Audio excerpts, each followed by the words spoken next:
Paul rebukes the idea of supersessionism. We continue working our way through Romans. Let's read Romans 3, verse 3 and 4. For what if some did not believe? Will their unbelief make the faithfulness of Yahweh without effect? Certainly not. Indeed, let Yahweh be true, but every man a liar.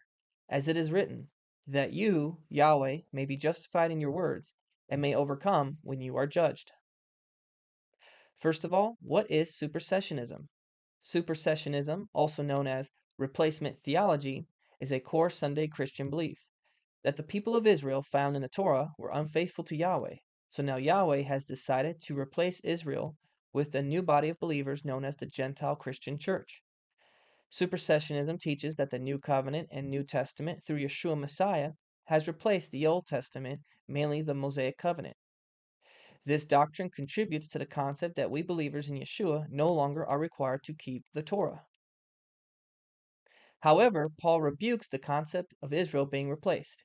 He starts by asking this rhetorical question. For what if some of Israel did not believe? Will their unbelief make the faithfulness of Yahweh without effect? In other words, has the rebellion and unbelief of Israel caused Yahweh Almighty to give up on their covenant made with Abraham and Moses? Paul's answer? Certainly not. Heaven forbid. May it never be. So essentially, by answering this rhetorical question, Paul rebukes any sense of supersessionism. Paul rebukes the mindset of replacement theology. Yahweh promises to regather Israel from all the people one day. Deuteronomy 30, verse 3. Then Yahweh your Elohim will restore your fortunes and have mercy on you, and he will gather you again from all the peoples where Yahweh your Elohim has scattered you. Hallelujah. At the end of verse 4, Paul quotes Psalm 51, verse 4, which is David saying to Yahweh, Against you, you only, I have sinned, and done what is evil in your sight, so that you are justified when you speak, and blameless when you judge.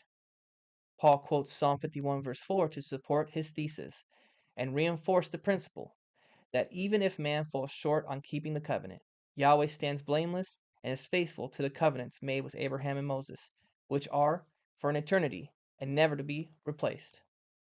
Israel will always be Yahweh's people. The Torah will always be Yahweh's righteous standard for us to live by, and Yeshua will always be our Messiah. Praise Yah. With this key context added in the verses, let's reread Romans 3, verse 3 and 4. For what if some of Israel, did not believe? Will Israel's unbelief make the faithfulness of Yahweh without effect? Certainly not. Indeed, when it comes to keeping promises and upholding the covenant made with Abraham and Moses, let Yahweh be true, but every man a liar, as it is written, that you, Yahweh, may be justified in your words, and may overcome when you are judged. Please share your thoughts below. Thank you, and shalom.